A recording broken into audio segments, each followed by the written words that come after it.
오늘 우리에게 주시는 하나님의 말씀은 신명기 28장 8절부터 14절까지 말씀입니다. 여호와께서 명령하사 내 창고와 내 손으로 하는 모든 일에 복을 내리시고 내 하나님 여호와께서 내게 주시는 땅에서 내게 복을 주실 것이며 여호와께서 내게 맹세하신 대로 너를 세워 자기의 성민이 되게 하시리니 이는 내가 내 하나님 여호와의 명령을 지켜 그 길로 행할 것임이니라. 땅의 모든 백성이 여호와의 이름이 너를 위하여 불리는 것을 보고 너를 두려워하리라. 여호와께서 내게 주리라고 내 조상들에게 맹세하신 땅에서 내게 복을 주사 내 몸의 소생과 가축의 새끼와 토지의 소산을 많게 하시며 여호와께서 너를 위하여 하늘의 아름다운 보고를 여시사 내 땅에 때를 따라 비를 내리시고 내 손으로 하는 모든 일에 복을 주시리니 내가 많은 민족에게 꾸어줄지라도 너는 꾸지 아니할 것이요 여호와께서 너를 머리가 되고 꼬리가 되지 않게 하시며 위에만 있고 아래에 있지 않게 하시리니 오직 너는 내가 오늘 내게 명령하는 내 하나님 여호와의 명령을 듣고 지켜 행하며 내가 오늘 너에게 명령하는 그 말씀을 떠나 좌로나 우로나 치우치지 아니하고 다른 신을 따라 섬기지 아니하면 이와 같으리라. 아멘. 할렐루야. 사랑하는 모든 부모님들께 하나님의 크신 은혜와 평강이 함께 하시기 바랍니다. 주 안에서 날마다 새로워지시고 강건해지는 그런 역사가 있기를 주의 이름으로 축복합니다. 하나님께서 세워주신 가정 안에서 모든 가족들이 행복하면 좋겠습니다. 한 사람의 희생과 헌신 위에 세워지는 가정이 아니라 모두가 함께 짐을 나눠지고 서로를 격려하며 승리할 수 있기를 원합니다. 나의 주장을 강하게 앞세워서 다른 가족들을 힘들게 하지 말고 서로를 배려하며 사랑을 나눌 수 있기를 바랍니다. 우리는 세상에서 행복을 찾는 것이 아니라 가정에서 행복을 찾아야 합니다. 믿음, 소망, 사랑의 가정이 될 때 가장 큰 행복을 누릴 수 있습니다. 가정을 방임하고서 다른 곳에서 행복을 찾는다고 행복해지는 것이 아니죠. 가정에서 행복을 찾아야만 가장 큰 행복을 누릴 수 있는 것입니다. 그런 의미에서 여러분의 가정, 정말 행복한 가정이 될 수 있도록 여러분 모두가 함께 힘을 써야 되고 마음을 같이 하고 뜻을 모아서 가정을 잘 세워가야 될 줄로 믿습니다. 사랑하는 성도 여러분, 한 주간 동안 하나님의 말씀을 분명하고 정확하게 듣고 깨달아 지키셨습니까? 신앙의 실패는 하나님의 말씀을 분명하고 정확하게 듣지 않아서 발생합니다. 말씀의 열매는 분명하고 정확하게 듣고 지켜야 맺어집니다. 말씀의 열매가 없다는 뜻은 하나님의 말씀을 분명하고 정확하게 듣지 않았다는 뜻입니다. 그러니까 우리의 삶을 되돌아보면서 신앙의 열매, 말씀의 열매 맺어지지 않은 이유는 어디에 있을까? 처음부터 하나님의 말씀을 분명하고 정확하게 듣지 않았기 때문이라는 것을 깨달아야 합니다. 우리는 하나님의 말씀을 정확하고 분명하게 듣기 위해서 내 판단과 생각을 내려놓아야 합니다. 사람은 이성적인 존재여서 판단할 수 있는 존재입니다. 감정으로 판단하고 생각으로 판단을 합니다. 하나님의 말씀을 들을 때에도 우리는 판단을 하려고 합니다. 내 판단을 내려놓고 내 주장을 내려놓아야 말씀을 정확하게 들을 수 있습니다. 나를 부인할수록 하나님의 말씀은 보다 더 분명하고 정확하게 들을 수 있습니다. 이것이 너무나 중요하기 때문에 하나님은 이스라엘 백성들이 요단을 건넌 후에 가장 먼저 해야 될 일이라고 가르쳐 주셨습니다. 이스라엘 백성에게 율법의 모든 말씀을 그 돌들 위에 분명하고 정확하게 기록하라고 명령을 하십니다. 여러분, 광야에서는 소음이 없고 소리가 없습니다. 그래서 하나님의 말씀을 더 집중해서 들을 수 있습니다. 광야는 오락거리가 없습니다. 광야에는 문화가 없습니다. 그랬기 때문에 하나님의 말씀에 집중할 수 있었던 거죠. 하나님은 이스라엘 백성들에게 가나안에 들어가서 율법을 주시지 않고 광야에서 율법을 주셨습니다. 어차피 가나안에서 지켜야 될 말씀이라면 가나안에 들어가고 나서 가르쳐 주셔야 정확하게 알 수 있을 것 같은데 하나님은 가나안에서 말씀하지 않으시고 광야에서 말씀하셨습니다. 가나안에는 너무 많은 소음과 소리가 있습니다. 이방의 문화가 있고 오락거리가 있습니다. 하나님의 말씀을 집중해서 들을 수 있는 환경이 아니었던 것이죠. 그래서 하나님은 광야로 인도하셨고 광야에서 하나님의 말씀을 가르치셨습니다. 분명하고 정확하게 들을 수 있도록. 분명하고 정확하게 들으라고 하는 말씀은 어떤 뜻일까요? 우리는 하나님의 말씀을 흐릿하게 대충 들으려고 합니다. 우리의 속성을 너무나 잘 아시는 하나님께서 하나님의 말씀을 분명하고 정확하게 들을 수 있는 환경 속에서 하나님의 말씀을 선포하시면서 하나님의 말씀을 집중해서 들으라고 명령을 하신 것입니다. 그래서 하나님은 가나안에 들어가기 직전에 다시 한번 하나님의 말씀을 정리하면서 하나님이 주신 모든 말씀에 대하여 아멘을 하라고 하신 것입니다. 비록 저주라 할지라도 하나님의 말씀을 분명하고 정확하게 들었다는 건 하나님의 말씀을 생략하거나 요약하거나 편집하거나 왜곡시키지 않는다는 뜻입니다. 처음부터 끝까지 어느 것 하나 놓치지 말고 있는 그대로 들어라. 저주의 말씀이라 할지라도 들어야 된다. 그렇게 하나님이 그래서 아멘하라고 하신 것이죠. 이스라엘은 하나님의 말씀을 분명하고 정확하게 듣고 지켜야 합니다. 그것이 이스라엘 백성이 사는 길입니다. 이어서 하나님은 하나님의 말씀을 정확하게 지키면 어떻게 되는지를 가르쳐 주십니다. 하나님께서 주신 율법의 말씀이 이스라엘 백성에게는 구속처럼 느낄 수 있었습니다.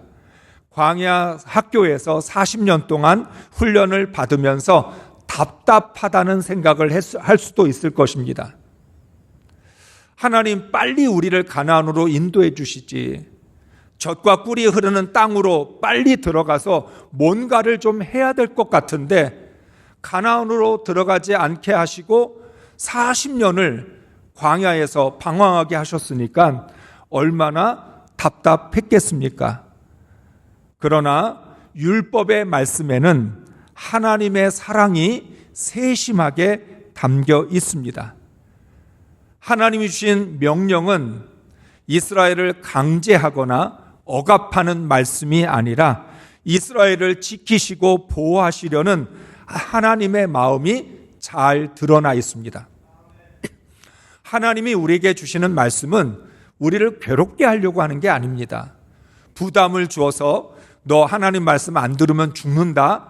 우리를 위협하려고 주는 말씀이 아닙니다. 오히려 우리를 축복하시고 우리를 사랑하시고 우리를 지키시고 인도하시려고 하는 하나님의 마음이 잘 담겨 있다는 거죠.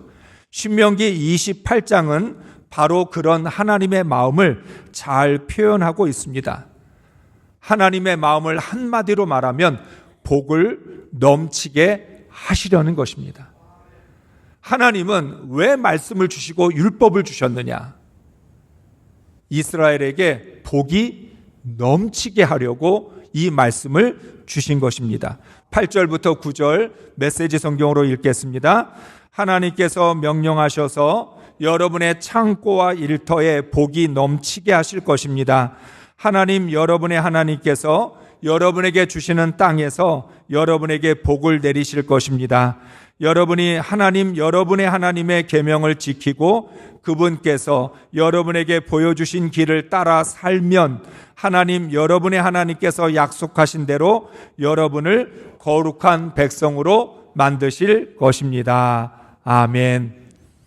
이스라엘 백성들 스스로의 힘으로 거룩한 백성 될 수 없으니까, 자신들의 힘으로 하늘의 창고를 열 수 없으니까, 자신들의 능력으로 복을 받을 수 없으니까, 그래서 아무것도 없는 정말 빈손 들고 가나안에 들어가는 이스라엘 백성들에게 말씀을 주셔서 이 말씀을 지키면 너희의 빈손이 가득 차게 될 것이고, 너희가 이 말씀 지키면 너희는 가나안 땅에서 모든 민족보다 뛰어난 민족이 될 것이라고 약속을 하셨던 것입니다.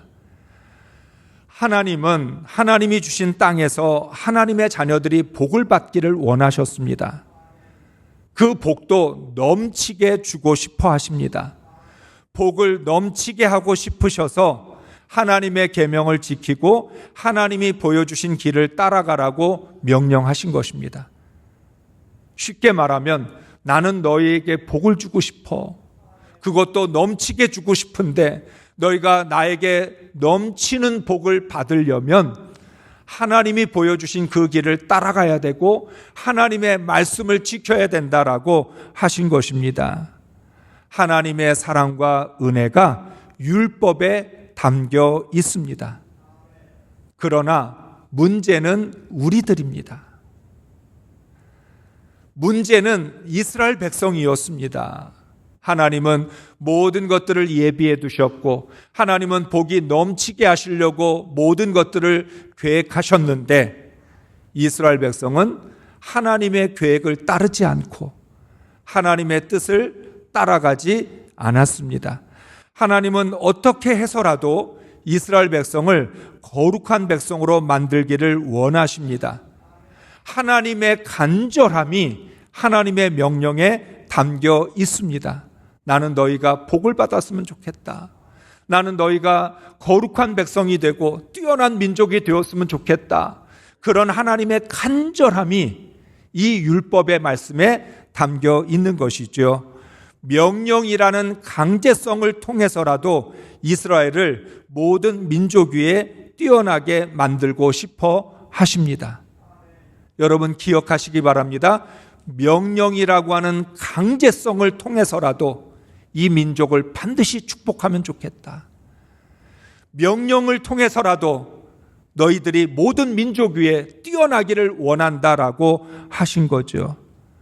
이스라엘의 힘으로는 뛰어날 수 없으니까, 이스라엘의 지혜와 능력을 가지고는 살아남을 수 없으니까 하나님이 하셔야 되기 때문에 하나님이 이렇게 명령을 통해서 말씀하시는 것입니다. 하나님이 역사하시려면 이스라엘 백성이 하나님의 말씀에 순종해야 합니다. 우리가 그런 이야기 하죠. 손바닥이 마주쳐야 소리가 난다.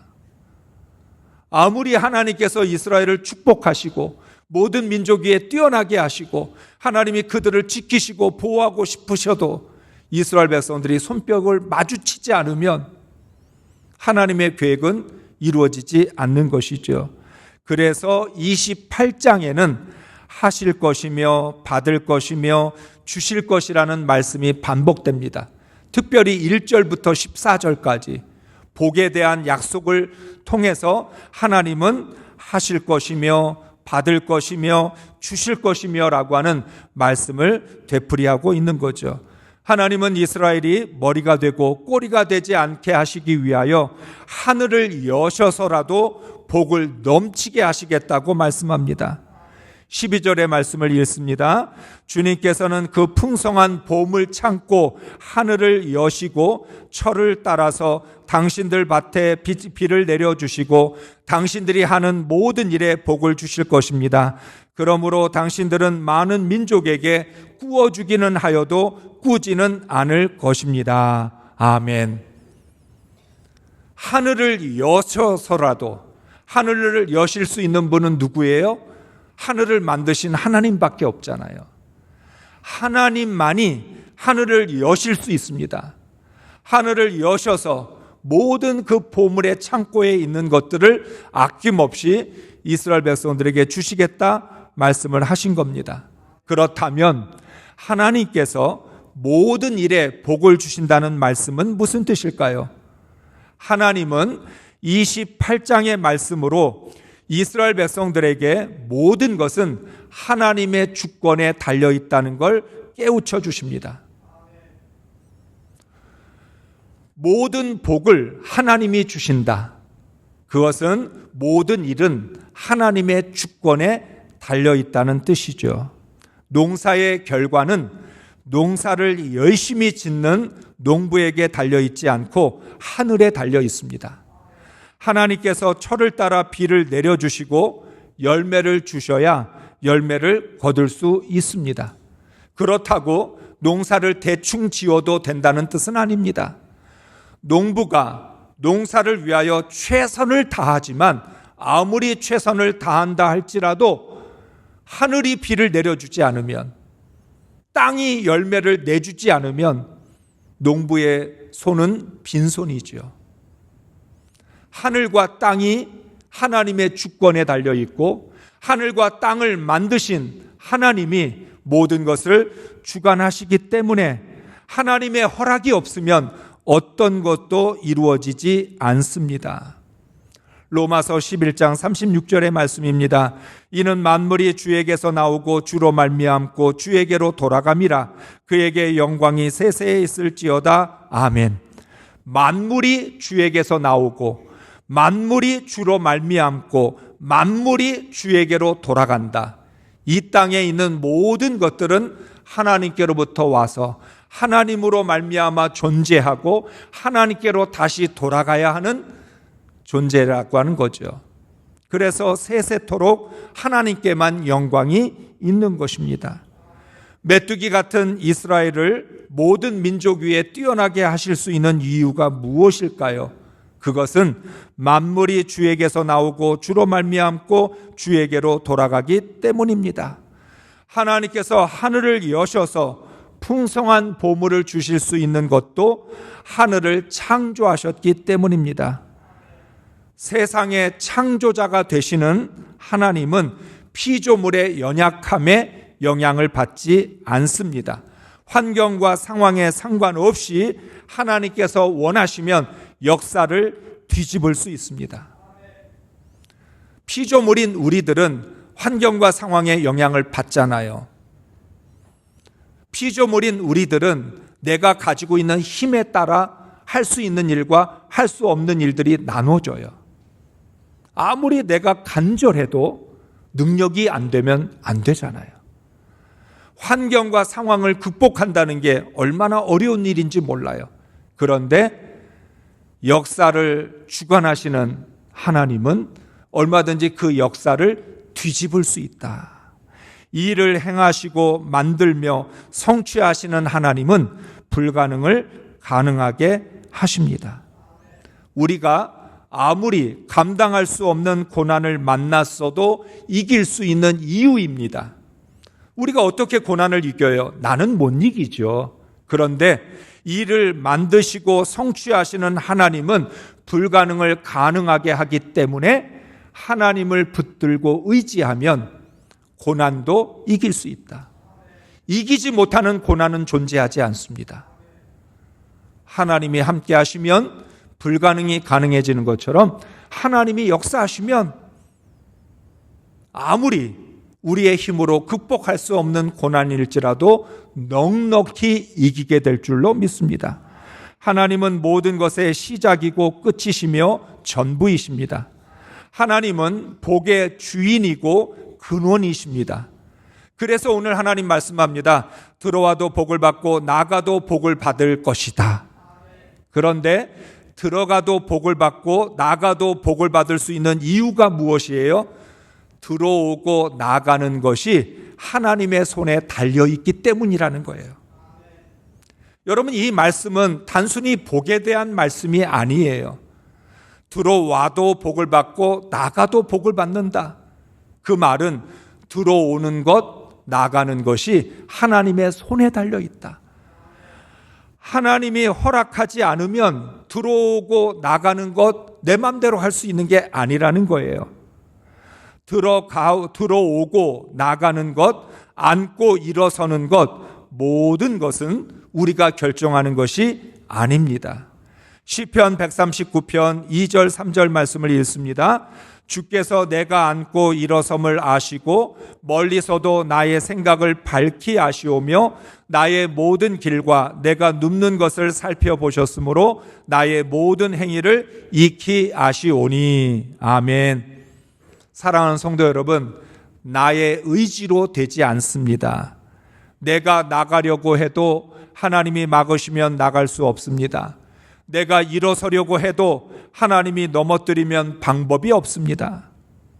내가 씨를 뿌려서 거두는 것 같지만 하나님께서 자라게 하지 않으시고 열매를 주지 않으시면 언제나 빈손입니다. 나가고 싶다고 나갈 수 있는 게 아니고, 들어오고 싶다고 해도 들어올 수 있는 게 아니고, 일어서고 싶다고 해서 일어설 수 있는 것도 아니고, 앉고 싶다고 앉을 수 있는 게 아니라는 거예요. 우리는 말합니다. 내 건강의 상태에 따라 건강하면 내 마음대로 들어가고 나가고 할 수 있고, 내가 건강하면 앉는 것, 일어서는 것 언제든지 할 수 있다 자신하지요. 그런데 그 건강이라는 게 평생 믿을 수 있는 게 됩니까? 그렇게 건강하던 사람이 어느 날 누워서 잠을 자다 일어나지 못하는 때가 얼마나 많은지 모릅니다. 멀쩡한 사람이 일어서지 못하는 순간들이 반드시 있다는 거죠. 하나님께서 들어와도 복을 받고 나가도 복을 받을 것이라고 말씀하실 수 있는 이유는 들어오고 나가는 것이 하나님의 손에 있기 때문에, 앉고 일어서는 것, 이 모든 것이 하나님의 손에 있기 때문이라는 거죠. 나의 모든 길과 나의 모든 행위가 하나님의 손에 달려 있습니다. 하나님의 자녀는 하나님 없이는 아무것도 할 수 없습니다. 하나님이 주시는 복만 바라보지 말고 하나님의 주권을 붙들어야 합니다. 하나님의 손을 붙잡아야 됩니다. 그래야 복이 넘치는 것이죠. 계속해서 하나님은 하나님의 주권에 대하여 말씀합니다. 전쟁의 승패가 하나님의 뜻에 달려 있습니다. 7절 말씀을 읽습니다. 여호와께서 너를 대적하기 위해 일어난 적군들을 내 앞에서 패하게 하시리라. 그들이 한 길로 너를 치러 들어왔으나 내 앞에서 7 길로 도망하리라. 아멘. 대적들은 하나님의 뜻에 상관없이 행동합니다. 자기들 마음대로 전쟁을 하지요. 그래서 어느 날 갑자기 대적들이 치러 왔습니다. 그런데 하나님이 함께 하시면 이스라엘 백성을 치러 왔던 이 적군들이 7 길로 도망가게 되는 결과가 나타납니다. 이스라엘의 전쟁의 승패는 군사력에 있지 않습니다. 하나님의 뜻에 달려 있습니다. 하나님이 원하시면 적군들을 이스라엘 앞에서 패하게 하십니다. 이스라엘로 쳐들어왔던 대적들이 7 길로 도망갈 것입니다. 반대로 하나님의 뜻이 아니라면 이스라엘은 대적들 앞에서 패할 것입니다. 이스라엘이 7 길로 도망을 쳐야 합니다. 결국 하나님이 복을 주신다는 약속은 모든 것이 하나님의 주권에 달려 있다는 뜻입니다. 이스라엘의 운명은 하나님의 손에 달려 있습니다. 그러므로 이스라엘은 끝까지 하나님을 붙들어야 하고 하나님을 절대 의지해야 합니다. 여러분, 상대적으로 의지하는 게 아니라 절대적으로 의지해야 돼요. 어떤 일이든 어떤 상황이든 어떤 환경이든 하나님은 절대적으로 의지하는 거지 상대적으로 내가 할 수 있으면 내가 하고 내가 못하는 것만 골라서 하나님을 의지하는 게 아니라 가능한 건 내 힘으로 하고 불가능한 것만 하나님을 의지하는 게 아니라 가능하든 불가능하든 내가 할 수 있든 없든 무조건 절대로 하나님을 의지해야 합니다. 하나님을 의지한다는 건 어떤 것일까요? 그것이 바로 하나님의 말씀에 순종하는 것입니다. 우리가 하나님 말씀에 순종하는 이유는 아주 간단합니다. 하나님을 의지하기 때문이에요. 나 하나님을 믿어요. 나 하나님 의지해요. 나 하나님을 신뢰해요. 내가 신뢰하고 내가 의지하고 내가 믿는 그 하나님의 말씀은 나는 다 순종할 거예요. 하나님을 믿기 때문에, 하나님을 의지하기 때문에, 하나님을 신뢰하기 때문에 하나님의 말씀에도 100% 순종하는 것이죠. 하나님을 의지한다는 건 말로 하는 것이 아닙니다. 하나님을 의지하기 때문에 하나님의 명령을 따르는 것입니다. 14절의 말씀이죠. 내가 오늘 너에게 명령하는 그 말씀을 떠나 좌로나 우로나 치우치지 아니하고 다른 신을 따라 섬기지 아니하면 이와 같으리라. 아멘. 하나님의 말씀을 따라 좌로나 우로나 치우치지 아니하고 다른 신을 섬기지 않고 오직 하나님만 섬기면 하나님이 이러한 모든 약속을 이루어 주실 것이라는 거예요. 하나님의 자녀는 말씀에 순종함으로 복을 받습니다. 능력으로 복을 받는 게 아니라 잘나서 복을 받는 게 아니라 일을 잘해서 복 받는 게 아니라 하나님을 순종함으로 복을 받는 것이죠. 그래서 여러분 요한계시록에 7교회에 주시는 말씀이 뭐예요? 작은 힘을 가지고도 하나님의 말씀을 지킨 자에게 상을 주시겠다고 말씀합니다. 신명기의 말씀이 있기 때문에 요한계시록에 가서 누가 제일 칭찬을 많이 받아요? 작은 힘을 가지고 말씀을 지킨 사람. 하나님이 주신 소중한 것들을 꼭 붙들고 지키는 사람. 말씀으로 승리하는 사람. 그 사람들에게 하나님은 상과 복을 약속하셨습니다. 하나님의 말씀을 떠나 좌로나 우로나 치우치면 이스라엘은 망합니다. 우상을 따르게 되고 하나님을 배반하게 되기 때문이지요. 좌로나 우로나 치우치면 망하는 거예요. 하나님의 말씀을 따르고 순종해야 될 백성들이 말씀을 떠나거나 말씀에서 벗어나면 망할 수밖에 없는 것입니다. 하나님을 의지하려면 하나님의 말씀을 더 깊이 묵상해야 합니다. 끊임없이 되새김질해야 합니다. 하나님의 말씀이 나의 생각과 감정에서 떠나지 않아야 합니다. 내 생각과 감정이 말씀의 다스림을 받아야 돼요. 내 입술이 말씀의 다스림을 받아야 돼요. 내 행동이 말씀의 인도함을 받아야 되죠. 그게 바로 하나님을 의지한다는 뜻입니다. 하나님의 말씀을 꼭 붙들면 반드시 순종하게 됩니다. 지금 당장 순종하지 못한다 할지라도 하나님의 말씀을 붙들어야 합니다. 비록 버겁고 힘이 들어도 하나님의 말씀을 놓지 말아야 합니다. 나의 연약함과 부족함이 걸림돌이라면 더 하나님을 의지해야 합니다. 하나님을 의지하면 의지할수록 하나님께로부터 능력이 나옵니다. 하나님은 도우시고 능력을 더하여 주시기 때문입니다. 사랑하는 성도 여러분, 은혜란 나의 연약함과 부족함을 채우는 것입니다.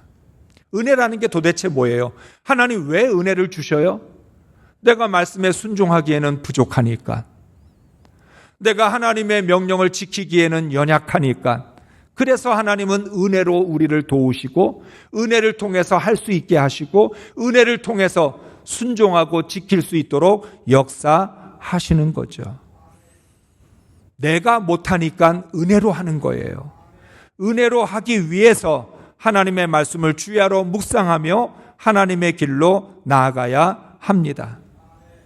오늘 말씀은 복을 받는 원리를 분명하고 정확하게 가르쳐 줍니다. 1절, 2절의 말씀 읽겠습니다. 당신들이 주 당신들의 하나님의 말씀을 귀담아 듣고 내가 오늘 당신들에게 명한 그 모든 명령을 주의 깊게 지키면 주 당신들의 하나님이 당신들을 세상의 모든 민족 위에 뛰어나게 하실 것입니다. 당신들이 주 당신들의 하나님의 말씀에 순종하면 이 모든 복이 당신들에게 찾아와서 당신을 따를 것입니다. 아멘. 여러분, 복을 얻으려고 찾아다니는 게 아니라 복이 찾아와야 합니다. 복을 쫓아다니면 놓칩니다. 복이 따라오게 해야 합니다.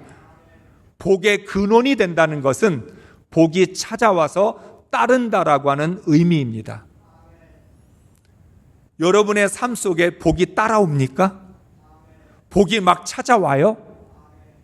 내가 찾아다니는 게 아니라, 내가 쫓아다니는 게 아니라 내가 복의 근원으로 살면 복이 찾아오게 되고 복이 따라오게 된다는 것입니다.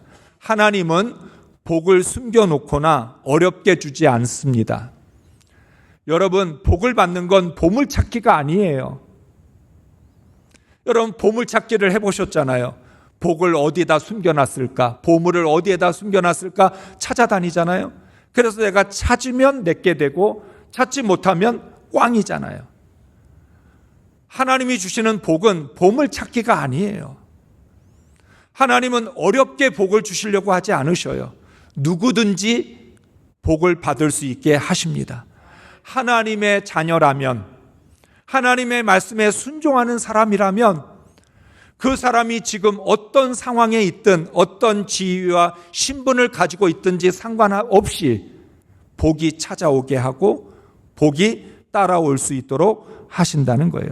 하나님은 하나님의 자녀들에게 복을 넘치도록 주시기를 기뻐하십니다. 따라서 우리는 하나님의 말씀을 귀담아 듣고 하나님의 명령을 주의 깊게 지키면 됩니다. 하나님의 말씀은 귀담아 들어야 되고요. 하나님의 명령에는 주의 깊게 지켜야 하는 것이죠. 그러면 모든 복이 우리에게 찾아옵니다. 찾아올 뿐 아니라 복이 따라다니고 복이 따라다니면 내 잔이 넘치게 됩니다. 시편 23편에 내 잔이 넘치나이다라고 고백하는 건 복이 자꾸만 찾아오니까, 복이 따라오니까 내 인생의 잔이 넘칠 수밖에 없는 거죠. 복을 달라고 매달리는 것이 아닙니다. 복이 찾아오게 만들어야 합니다. 따라서 하나님의 말씀에 순종하는 것이 복을 받는 최고의 비결입니다. 순종이 나를 복의 근원이 되게 합니다. 하나님의 자녀들이 하나님의 말씀을 따를 때 복은 따라올 수밖에 없습니다. 신명기 28장은 우리가 가장 좋아하는 축복의 약속들이 있는 말씀이죠. 그런데 복은 어떻게 오는 거예요? 복은 하나님의 주권에서, 하나님의 손에서, 하나님의 뜻을 따라 우리에게 옵니다. 그러니까 우리가 하나님의 말씀을 지키고 하나님의 명령에 순종하며 좌로나 우로나 치우치지 않고 하나님을 따라가면 하나님은 복이 찾아오게 하셨고 복이 따라오도록 만드셨다는 거예요. 신명기 28장을 통해서 하나님이 말씀하시는 복이 무엇이고 어떻게 복을 받을 수 있는지를 분명하고 정확하게 깨달아야 복의 근원으로 살아갈 수 있습니다. 우리는 복의 근원입니다. 복이 찾아올 수밖에 없는 사람이고 복이 따라다니는 사람이 되어야 하는 것이죠. 복을 넘치게 하시는 하나님의 복을 마음껏 받아 누리며 베풀고 살아갈 수 있기를 주의 이름으로 축복합니다.